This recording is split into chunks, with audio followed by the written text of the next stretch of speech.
Siyempre, we're talking about vapor. More on gas, pressure.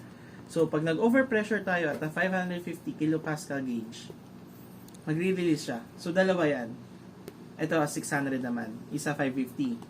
Kumbaga, initially, pag 550, pero if pressure keeps building up pa rin, up to 600, bubukas na din yung isa to maintain the pressure within sa loob. Okay? Ngayon, yung gas na yun, hindi siya binabato papunta sa environment lang. Ang tubo niya is papunta sa flare hose. Flare hose is yung nagbabaga, umaapoy sa mga plant. Yon. So, doon natin tinatapon lahat ng excess gas to burn up. Okay? Flare hose. And PSV 1, PS2, tapos papunta siya. Again, block and bleed. Okay? Let's say, nagkaroon ng maintenance dito. Ibi-bleed mo siya. Tatanggalin, palit. Okay?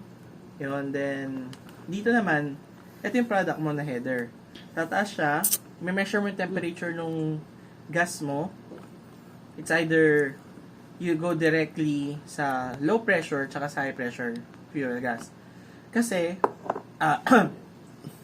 hindi porket tumaas na siya, high pressure agad siya. Meron pa rin low pressure gas na umangat kasi vapor form siya. Okay? So, ayun.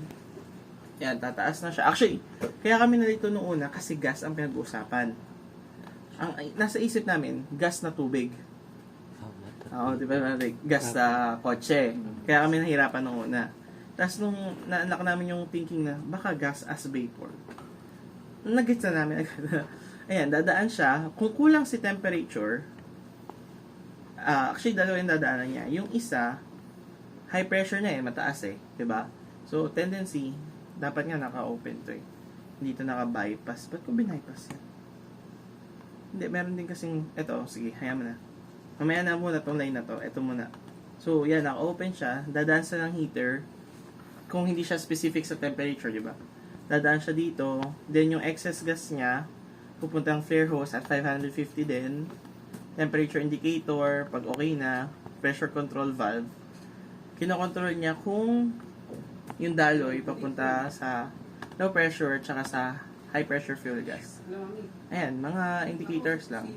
Then, PIT, indicator transmitters, okay? Yun lang. Then dito, actually, possible na naka-open din itong mga hand valves na to.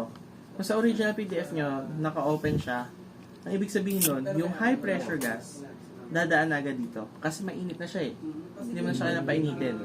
So, dadaan na siya dito.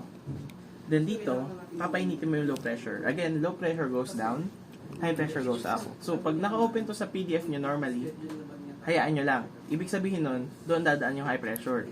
Pero since this is edited, hindi ko sure maalala. Ang ginawa ko kasi dito, ang thinking ko dito, baka bypass to. Para pag masyado na mataas yung temperature ko, hindi ko na kailangan magpa-heater. Ayan, check nyo na lang ha. Yun yung dalawang situation nun. Pag naka-block talaga siya, bypass siya.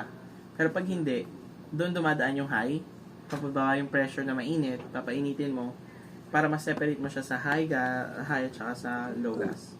Ayun, yun lang. Yun lang yung, gas separator.